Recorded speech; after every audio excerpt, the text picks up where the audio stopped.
Hey guys, Tony here, back to do recent vinyl editions video. How's everybody doing out there? Yeah, gonna try and keep this short as promised. I don't have 45, 50 records to show you, so I got a good pile here, you know.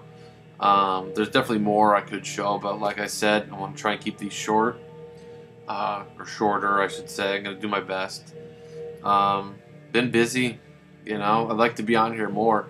It's actually kind of rare that I'm doing a video during the week. It's Monday night, but I felt like coming on and showing what I got for a few minutes. We'll see. Some cool stuff though. So yeah, I guess I'll just get started. I don't know if you could hear it in the background, but what I'm listening to right now, and it's a new find. New album too, actually, from 2012 on Bureau B. So this is Mobius and Tietjens, however the hell you say this name. But it's excellent.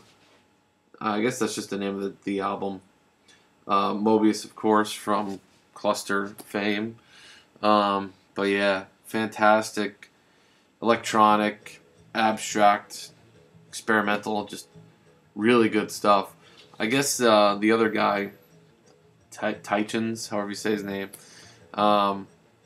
he's pretty well known too as a abstract sort of musician. But it's my first exposure to him, and this is excellent. Pick it up if you see it.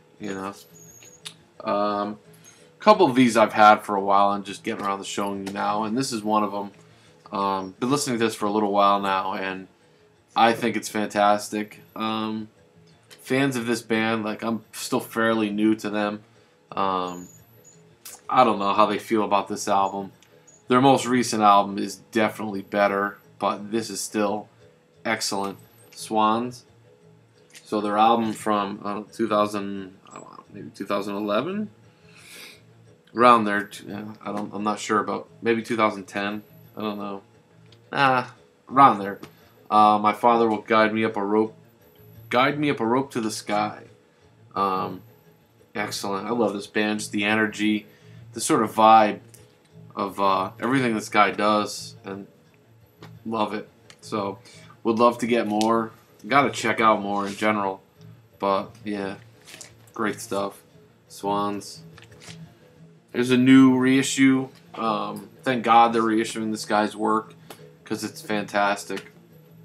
I highly recommend this. Bill Fay, his debut album, just self-titled Bill Fay. I want to say it was originally released in 69 or 70. Probably 70. But yeah, Four Men with Beards reissue. Fantastic stuff. I mean, it's UK. The best way I could describe it is UK folk, UK pop sort of blended. Really, really well. I mean, this guy's work is it's just amazing. I guess his story is, I have another Bill Fay album. I have a couple of his most recent one as well.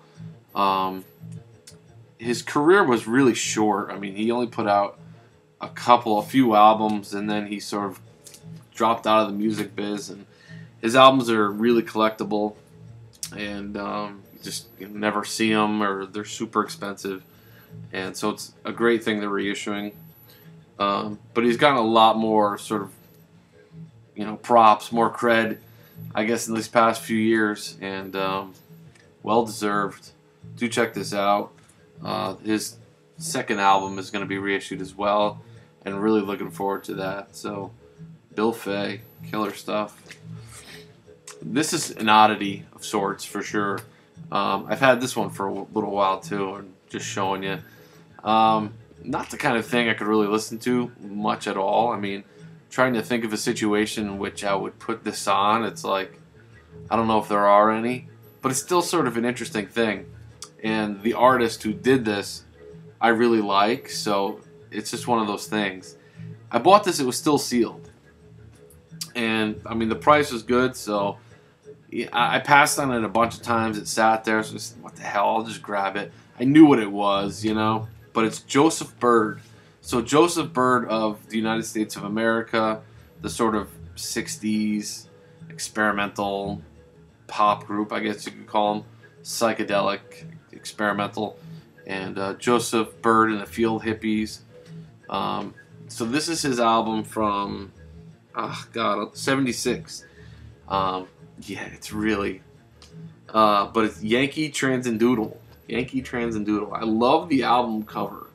All right, so what this is Joseph Byrd using early synthesizers, early Moog synthesizers, and other things. I mean, you know, he's other instruments as well. But yeah, Electronic Fantasies for Patriotic Synthesizer. So he's doing patriotic songs, plain and simple. And it's not like they're really, besides the fact that they're done electronically, that they don't really veer away from how you know these songs. If you know the Star Spangled Banner, Yankee Doodle Boy, America the Beautiful, Hail Columbia. I mean, you name it, he does it.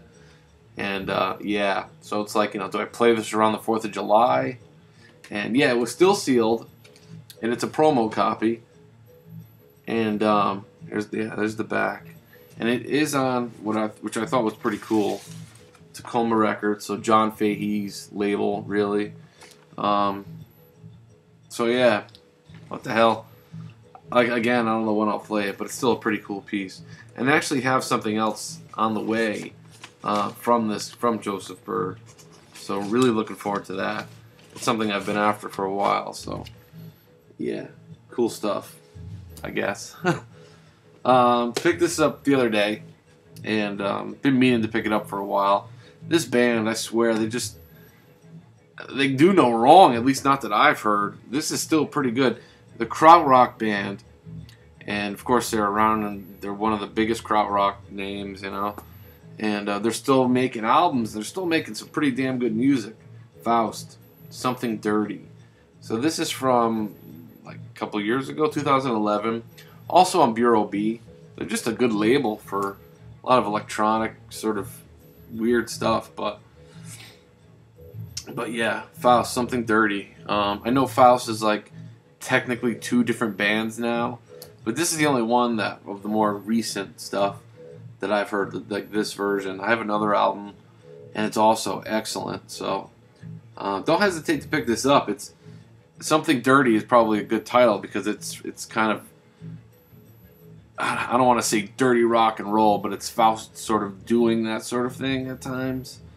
I don't know. I don't even know if that's what they were going for, but that's kind of what it sounds like to me, and it's excellent. Still very experimental and out there, but love it, love it. And I have something else by Faust I'll show in a minute. This is another sort of weird thing.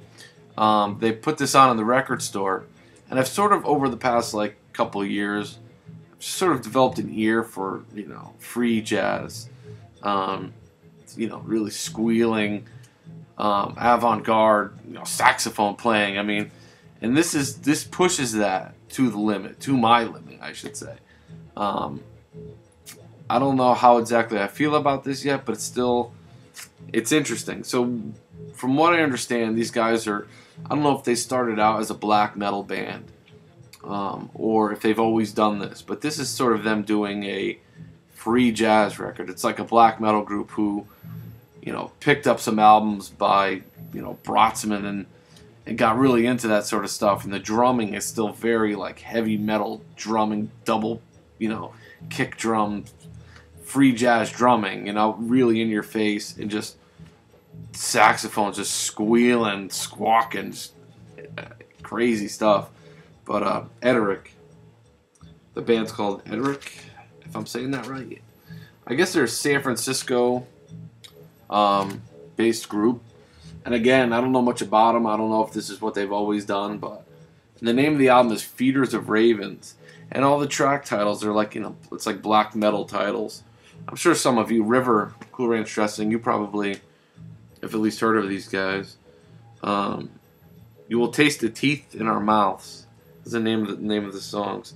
Engulfer of Corpses, so like Demon of Filth, Demon of Woe. So like black metal sounding titles, but still definitely worth checking out if you're into free jazz and just improvisation, because it's I've read good reviews on it too online, so check it out. This is This is a cool score. Fred, Big Star 1000. You probably know of this if you don't own it. It's a soundtrack to a French film. I haven't seen the French film, but I have heard of it and sort of know what it's about. But the soundtrack is done by, again, another name I'm going to slaughter, but Alan Gorger, however you say his name. Jazz pianist, I guess mostly known for his work with Serge Gainsbourg. And this is the soundtrack to the film Fantastic Planet. So it's an animated film. And the soundtrack is really, it's a soundtrack, you know, and it sounds like it, but it's also jazzy and funky at times, and kind of progressive at times as well. But it's excellent. I really enjoyed this. But yeah, the Fantastic Planet. I guess it's an animated feature that's, I guess the story is about this planet that's filled with all these, you know, alien creatures, and human beings live on the planet, but they're sort of kept as pets or otherwise treated as pests, you know. But yeah, I have to check out this movie sometime. French film, cool stuff. Here's an album I haven't seen. I'm sure somebody's talked about it in the VC here, but I haven't seen anything really posted about it. And I can't watch every video and see every post. And but this album didn't get a lot of good reviews when it came out, and I kind of get why. But at the same time, there's nothing wrong with the album. I think it's still very listenable and enjoyable. But I think because of this artist, people just expect more or something. I don't know. But John Cale's most recent album, Shifty Adventures in Nookiewood. Love that title. So yeah, it's a John Cale album, sort of using more. I'm not up on what he's done in the past few years at all.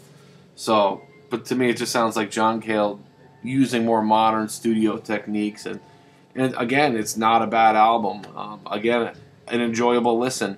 Is it cutting edge? Is it anything really stands out? Not really, but it's still John Cale, and I enjoyed it. So some people sort of criticize it, saying it was done quickly, and he probably just wanted to put something out because he's been performing. I don't know, but a double LP. So yeah, very enjoyable. And he does it to the opening track with Danger Mouse. I Want to Talk to You. But yeah, again, I enjoyed it. Good stuff. John Cale. A reissue. Bauhaus in a Flat Field. Glad they reissued this. I mean, classic post-punk, gothic post-punk. Really interesting. It's great stuff. It's a classic, so really happy to get this. So here's the other Faust thing. Now, I posted this on Facebook and asked if you would pick this up. So what this is, it's an original copy, near mint original, except for one minor thing, but an original copy of Faust 4. Now, everything about this thing is beautiful except for the corner. A dog, I imagine, chewed it. But the vinyl itself, look at that. The vinyl itself is like near mint. It's beautiful. It's like unplayed, perfect, like totally quiet, not a pop on the thing. UK pressing on Virgin. If you can see that. For $15. I couldn't leave it there. I have this reissue, recent reissue, but I couldn't leave it there. It was too nice other than that. So, what the hell? It's a great album, one of my favorites by Faust. A classic in the genre. But yeah, just that corner. What are you going to do? It's still pretty cool, though. I don't see original Faust records every day, you know? Picked this up, too. Not much to say here. I did pass on this record one time, bought a different one. This is probably like my third comp by this band, third or fourth. But Smiths, Louder Than Bombs. Their 2LP compilation of B-sides and other things, singles that weren't on the albums. But yeah, mint condition, absolutely near mint. On Rough Trade, Sires, U.S. pressing. Louder Than Bombs, killer.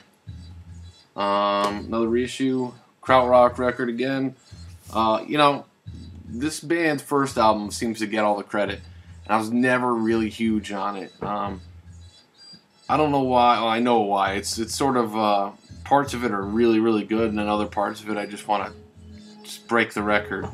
But Brain Ticket, Cottonwood Hill, their debut album, the vocals on it I think are what kill it for me.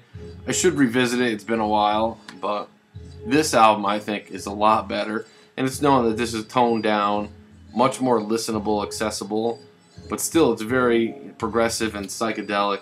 But Psychonaut by Brain Ticket, excellent album. Again, much more listenable and enjoyable to me. But I gotta go back and revisit Cottonwood Hill. Brain Ticket, classic Swiss krautrock. Other sort of classic. I was listening to this band's debut recently. Sort of pulled it out of my racks and saw this shortly after and grabbed it. It's in really nice shape. See it often enough, but it's usually pretty beat. And for $4, I said, what the hell? But Procol Harum, their second album, I believe, Shine On Brightly, on A&M Records. Fantastic. Classic record. Yeah, for $4, I couldn't leave it there. I mean, classic early prog, really. So I'm really happy to get this one. Excellent stuff. Here's a cool one, and I'm sure other people have talked about this, posted about it. I've had this for like a week now, and I love it. Absolutely love it. I think it's fantastic. Now, by the looks of it, you think it would be some doom metal album, and there are, you know, it's maybe early in that genre, you know, early Sabbath, early Pentagram sounding at times, but much more of a space rock, Hawkwind. It even says, you know, Hawkwind, Amandoul influences on this. It's excellent. I highly recommend it. Medusa. The name of the album is First Step Beyond. This is on the Numero Group. They released it. It's an album recorded in 74, 75, but was never released. Just never came out. From Chicago. Now it has the fake felt cover, which is awesome, and you know, gold stamp. Yeah, look at that. It's just a beautiful, beautiful package. But the music is killer. I'll read you the promo sticker. Why not? I mean, had it ever made the leap between tape and wax, First Step Beyond could have forever altered the perception of Chicago's horn rock history. Instead, this mishmash of Sabbath, Hawkwind, and Amandoul too remain petrified in the... what does that say? I don't know what the hell it says. Or rather, the drummer's basement since 1975. Excellent, excellent record. I highly recommend checking this out. Medusa. Side 2 especially is killer. And gotta love the fake felt cover. Here's the gatefold. I mean, you know, obviously very Sabbath influenced, but excellent stuff. Another album here that totally blew my mind. It's been in the store for a while. I almost bought it a couple times, and then it was marked down. It was put in the clearance rack, and I grabbed it. Originally, it was $20. I bought it for $11. I have a couple albums by this band already and love them. And this is no exception. This is totally mind-blowing, neo-psych, all instrumental. Fantastic. Bardo Pond. And this is an album from, more recent album. They've been around since the 90s, from 2008. And this is Gazing at Sheila. 2 tracks, 1 track per side. Mind-blowing. At times it is almost like a krautrock record. It's just very side 2, I would say, but fantastic. Bardo Pond, what a band. There's the back. Killer stuff. A couple Brazilian things. Well, one Brazilian thing for right now. I have more in a minute. This was shown. Fred showed this. Eric the Viking showed it. And was trying to track down a copy. It's been reissued, and even the reissues I sort of had a hard time finding. And I said, I haven't looked on Amazon yet. So I checked it out, and they had one copy left. So it said one left. They could have gotten more in, I'm not sure. But Arthur Verocai, Brazilian. This is an excellent album. Really enjoyed it. It's Brazilian, sort of, I don't know, jazz funk, if you will. A lot of different influences on it, as Brazilian music tends to be. Sort of, I guess this guy did a lot of soundtrack work or something like that, and so some of it sounds like a soundtrack, music. Other times it's very funky, very jazzy, so it's kind of all over the place, but it's excellent. Arthur Verocai. This is the Love and Hate reissue, Love and Hate. But yeah, excellent Brazilian, I guess just Brazilian jazz funk, if you will. Killer stuff, so happy to get it. Alright, getting down to the last few things here. Here's a Fred Big Star 1000 Obscure Classic. Now, I was trying to track this down for a while, a long time ago, and sort of fell off my radar for a little bit. And then I was looking at a seller online, and they had a different title by this artist. And I said, you know what, I haven't looked for this album in a while. So I searched the artist again, and there were a couple copies of this album up there. But they're either A, really expensive, or B, just B, and they were asking just too much. So there was 2 pages of listings under this artist's name. So while I was looking, I went to page 2 on eBay, went to page 2, and didn't see anything. Went back to page 1, and in that minute or so, somebody posted another one of these up right then, and I was like, oh my god, great price. Great condition, better condition than the other ones listed, and I jumped on it. So this is Ezra Mohawk, Primordial Lovers, an original on reprise. This isn't the sleeve. On reprise. Now, this album is not easy to get a hold of. There is some edge wear, no splits, a little tiny bit of ring wear starting. But what's cool about this too is that it is the vinyl itself is near mint. The cover, VG plus. It's a white label promo on reprise, and yeah, for a great price.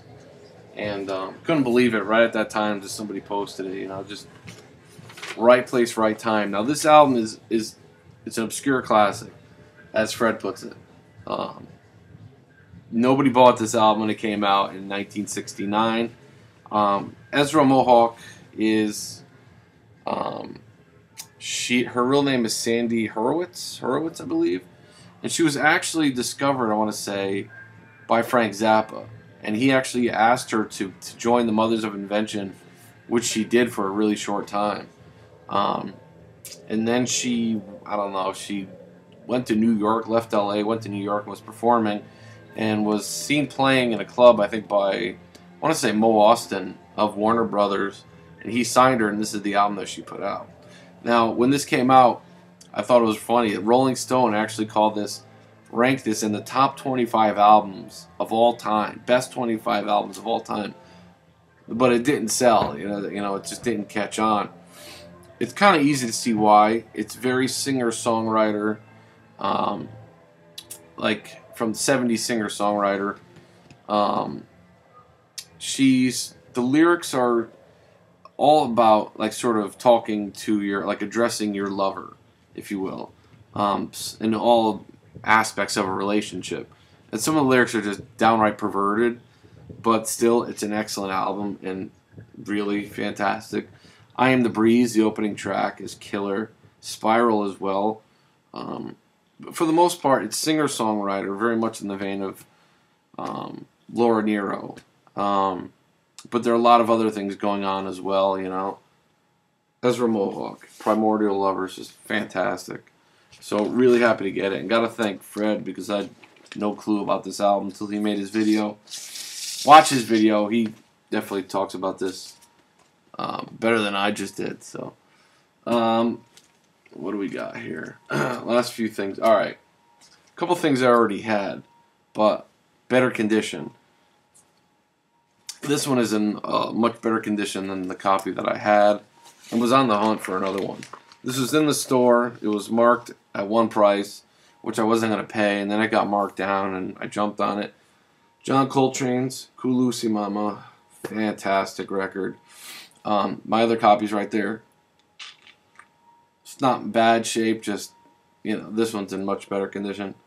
And it's an original. Well, it's an original from 1966, I want to say, when it came out. And this is a Capitol Records Club pressing. So, in just beautiful shape. I'll show you the label. Still has the original sleeve and everything, but it's in a different one here. So yeah, on Impulse. Wait, is this the right copy? Or is that the right copy? I'll tell you in 1 second. Ah, this is my old copy. See how you get mixed up? Hold on. Alright. This is the good one. I was going to say that label's not right. There's the one. Cool Lucy Mama. Alright. Yeah, this one's in just beautiful shape.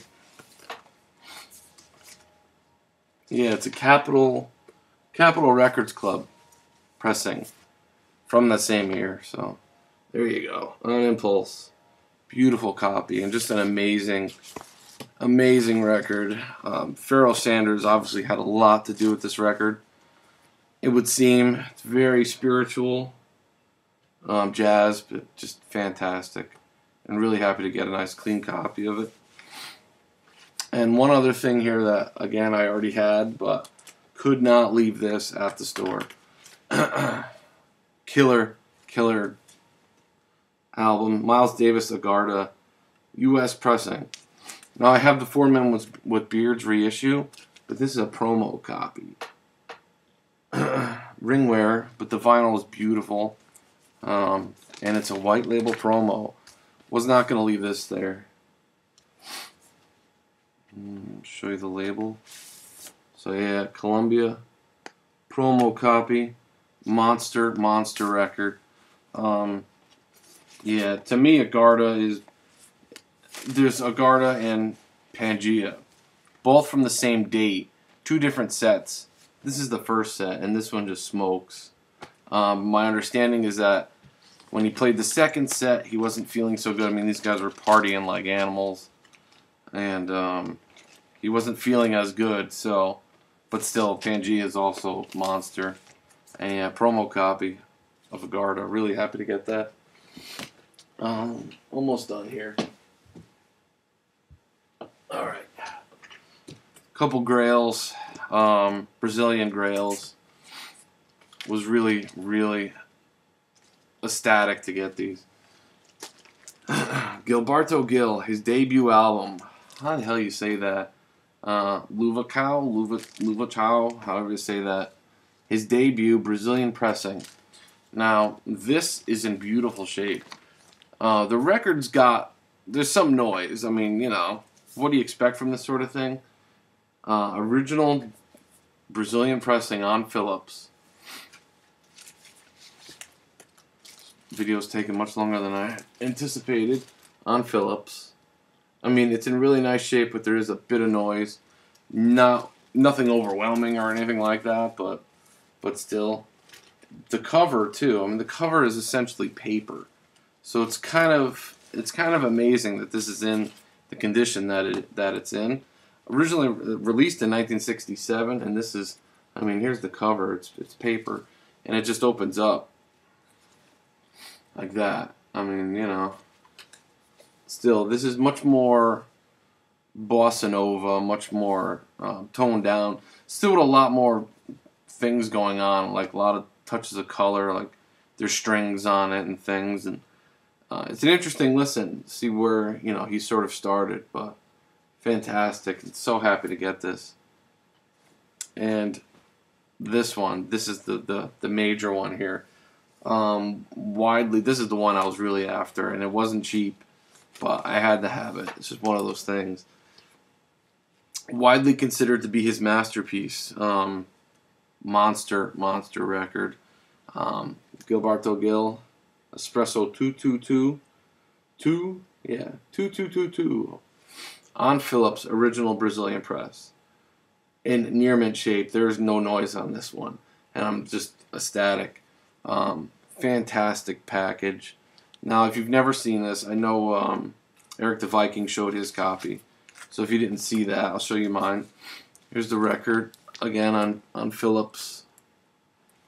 And the vinyl, the cover opens up. So every corner, every side has these flaps. Like that. So it opens up into a big circle. And it's really cool. To get the full effect, gotta see it. The thing's in beautiful shape, it really is. Sorry this video is long, but... So there you go, it opens up all like that. So it's a big circle.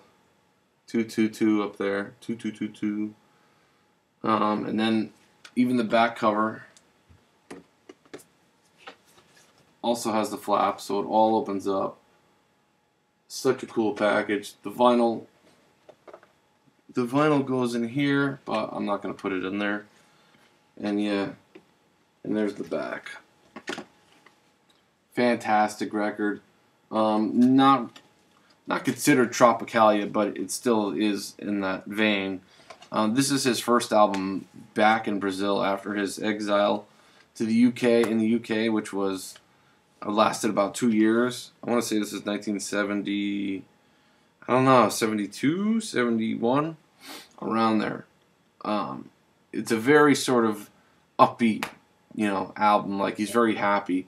It said he was really happy to be back in Brazil. Such a killer album. Great songs on it. Really happy to get that. This is the album that came out before it. I've had this, but the album before it was Gilberto Gil, self-titled, recorded in the UK. Much more of a sort of folk album, psych folk album, but that's killer as well. And one final thing here to show you, and this I'm just so ecstatic to have. I have all these, I have 3 of these records, but I couldn't leave this. My record store, my local record store, Red Scroll, they contacted me and said, "We got this in. Do you want us to put it aside for you?" And I was like, "Yeah, I want that." At the price that they offered it, couldn't leave it there. Nick Drake's Fruit Tree box set. This is the 1984 one on Hannibal Records, in beautiful shape. Absolutely beautiful. Near mint shape. The box, there's nothing wrong with it. The cover is still attached. Yeah, really happy to get this. So, if you've never seen this, there's the book. It opens up. There's the book. Great book. A lot of information. So yeah, each record is in a sleeve. 5 leaves left. And then, you could guess what else. Brighter, Lighter, Later. Pink Moon. This is the 4 LP edition. I think when it first came out, it was only the 3 LPs.